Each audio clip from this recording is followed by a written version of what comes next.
สวัสดีจ้าสบายดีพี่น้องสบายดีปลาไหลปลารอบที่สองนะคะเมื่อกี้ไปขายไปแล้วได้เงิน590 บาทพี่น้องตอนนี้รอบเช้า8 โมง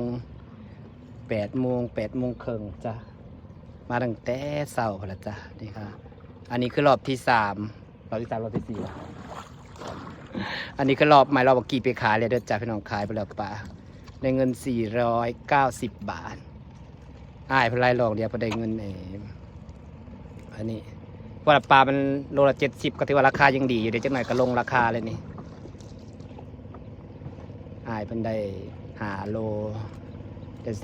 350บาทพิซซ่าได้490จ้ะเดี๋ยวมาดูรอบสวยๆว่าจะได้หลายบ่พี่น้องอันนี้คือรอบใหม่นะคะแบตเตอรี่กระชาร์จพวกเขาเซ็งเดียวสะถือมาได้สายชาร์จใหม่เด้อยากได้แบตสำรองแบบทนเนาะแบตเวลามันไหลเบิดมือจังสิผมเป้าแล่นเมื่ออยากอยู่เบิดมือนะซื้อแบตก้อนใหญ่แบบแบตใหญ่สำรองสำหรับชาร์จได้ตลอดมาไหวก่อนจักพันเดี๋ยวนะเวลามาไหลอย่างซีพอได้เสียบแบตตลอดแบตแค่10เบิร์ดท้าดูกันนะคะว่ารอบนี้สิได้บ่พี่น้องต้องมาแน่นอนลองเดี๋ยว10 โปรไปเลยชีวิตชาวประมงริมโขงจะหาปลาพี่น้องเมื่อกี้2 ชั่วโมงได้เงิน590เนี่ยมันขึ้นกระมวลนั่นนี่แหละพี่น้องได้เงินย่านบ่ขึ้นมันก็บ่ขึ้นบ่มีเลยปลามันขึ้นก็คือมันขึ้นจากผู้ขึ้นมาเพื่อที่จะวางไข่คิดข่าวกลางโขง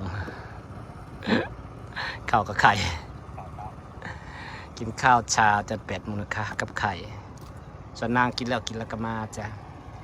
นี่แหละข้าเจ้ากระไหลเซลเขาได้ปลาเซลพี่น้องได้เงินคันปลาขึ้นได้เงินพี่น้องเอาก็ได้ก็ต้องไปขายนำทยอยขายนำได้นำขายไปนำเพราะว่าขันปลามันอ่างหลายบางทีมันมีคนซื้อเอาก็เสด็จถิ่มซื้อการกินก็คือสิบเอาไว้มันหลายโพดพี่น้องเมื่อกี้เด็กกาบักหลายเนาะไม่ได้ปลาสอีออกสะบะปลาสลีกับปลายางเขาสับไปเห็ดกินให้เนาะกำลังกู้รอบปลารอบ2นี่กำลังกู้จ้าขายมาแล้วค่ะรอบแรกรอดีมากู้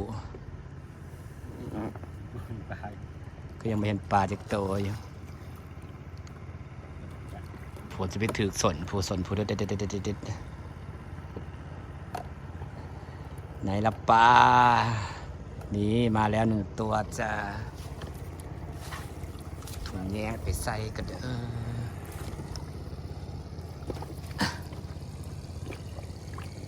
ได้แล้ว1 ตัวสวยๆนะคะถูกหรือเปล่าในปลาว้ายตัวใหญ่ปลามองจิตของอะไรเรานอนตัวน้อยใหญ่ตัวใหญ่งามในเรื่องปลาไม่แต่ใส่แบบพอดีปิ้งแซ่บนะพอดีย่างกระสันกระเฮ็ดแห้งแต่เฮ็ดแห้งนี่มันเทเลปลานี่นะมันเฮ็ดแห้งนี่มันค่ะถ้ามีเครื่องอบพอไว้ขัดตากบางทีก็บ่แห้งใส่แบบพอดีเฮ็ดแห้งปิ้งมันคือปลาปากนะคะเห็ดแห้งเห็ดปลาแดกก็โทรศัพท์ก็แบตจะหมดแล้วเซ็งเอาแบตมาประชาร์จพอเขาเอาสายใหม่ตัวใส่เป้งเลยพี่น้องนี่น้ำหนักแบบดีนิ่มอ้วน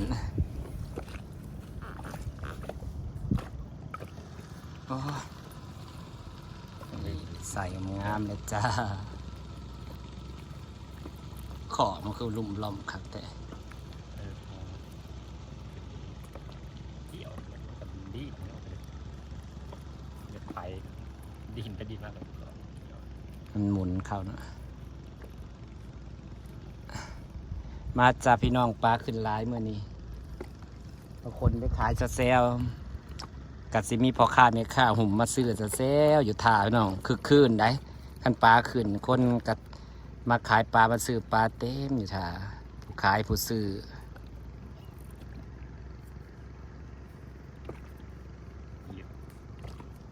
โอ้ยงามเด้พี่น้อง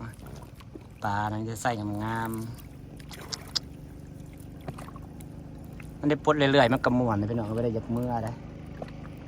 มันบ่ถือเพราะได้จังท่อกันถือได้ในมวนแห่งถือร้ายแห่งมวนพวกปลาน้อยก็ขึ้นในพี่น้องปลาในน้อยปลาก็เด่นนะแต่กระเท้าไหลเนี่ยครับปลดบ่ทันบ่ไหวต้องมีคนมานั่งปลดให้บ่มีมองน้อยพร้อมปลามองน้อยมันจะขายงานพี่น้องบางคนก็จะไหลไปเห็ดปลาแดกขาย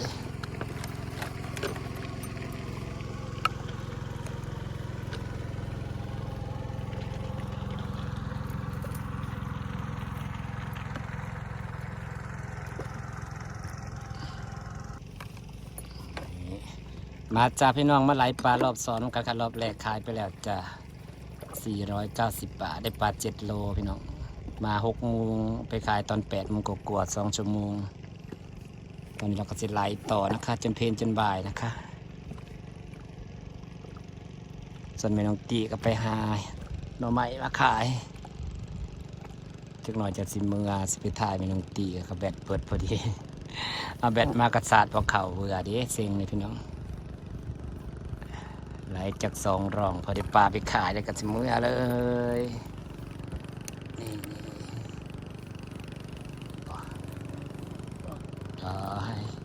ปลายังคือหางสีนี่ปลากันแบบ โอเคปลาหางเหลือง หางเดียว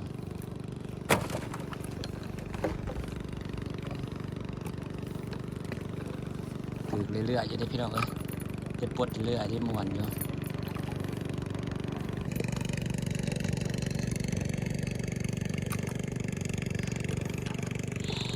ยอดเป็นตะถือเสร็จปลา นี่มาอีกแล้วมีแต่ใส่พอดีงามๆเลยนะคะนี่ค่ะใส่แบบพอดีปิ้งพอดีอย่างครับพี่น้องค่ะกิโลละ70 บาทเด้อจ้าปลาปากจ้าพี่น้องก็เอิ้นปลาปากกิโลละ70 บาทช่วงนี้มันยังมันได้หลายปานใดเดี๋ยวช่วงคันมันหลายมันก็สิลงราคาแต่เพิ่งเดือนโลละ50โลละ40ครับน้องคือปีที่แล้วนะมันหลายก็ลงราคาปลาสีโลเท่าไหร่วะ 200 ปลาสีแล้วโลละ200ปลาตัวกลมๆเมื่อกี้นะตัวเสียบเอาไปก้อยเอาไปซอยพี่น้องปลาสีกินจำปลาสีนี่ปลามาแล้ว1 ตัวจ้าถือเรื่อยๆพี่น้องบริถือคุ้มๆโอ้เต็มแห้งเลย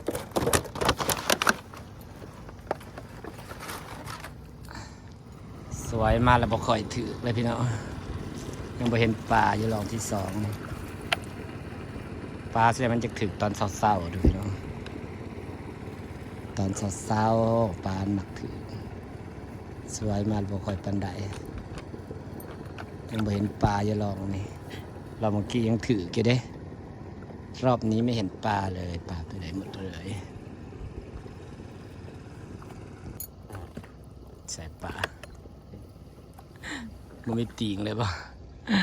ใส่แล้วปลาลองในบ่ถือพี่น้องมันแล้วแต่จังหวะพี่น้องเอ้ย เบิดเอาไปยาขึ้น หักเบิ่งโซ่มันก็สิยาขึ้นเลยแหละ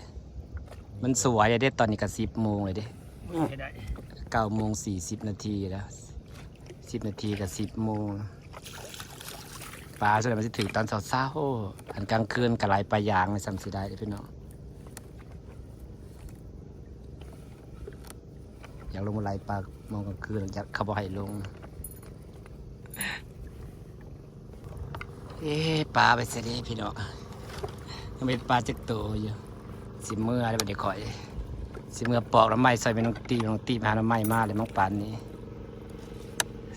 ปอกแล้วไม้ไปขายปลอกแล้วไม้ไปขายเมื่อวานในกระมกกินพี่น้องแม่น้องตีไปหาน้ำไม้คนเดียวมึงมกกินเมื่อวานเดี๋ยวจะขึ้นไปดูหน่อไม้ก่อนนะคะแบตก็จะเบิดแล้วเหลือ 20%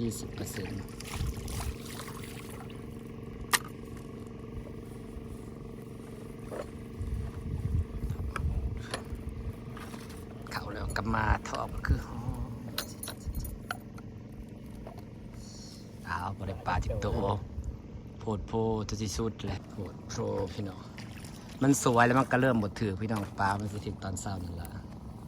มาเด้อจ้าพาพี่น้องมาหาปลาตอนเช้าๆกันนะคะพี่น้องจ้าได้แล้ว1 ตัว ตัวเดียวแต่ก่อน มองก็ที่สุดพอดีจะถือกดปุ๊บลูกสนเขาจะ นี่พอดีปิ้ง ตัวหนึง เนื้อแน่นๆได้อตัวที่2พี่น้องเนื้อแน่นๆนะปิ้งเยอะ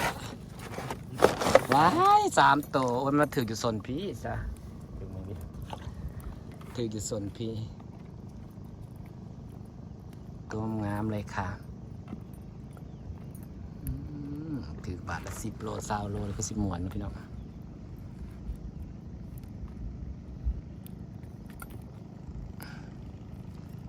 มวนน้ำกันเด้อจ้า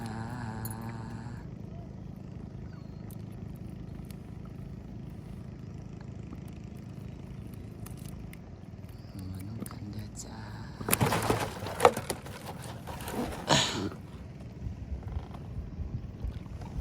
ดูปลาขึ้นแล้ว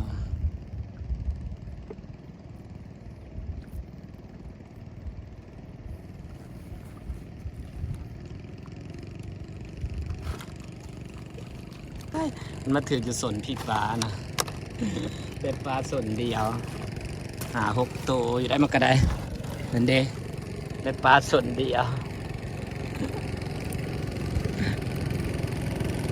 ตอนแรกก็ถือปลาส้นเดียว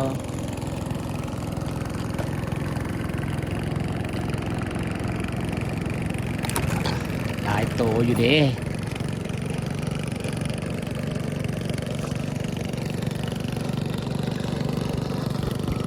ปลา2 หล่องก็ได้หลายเติบพี่น้องไว้พ่อก้อยพ่อจ่อยอยู่ได้มันก็ได้นี่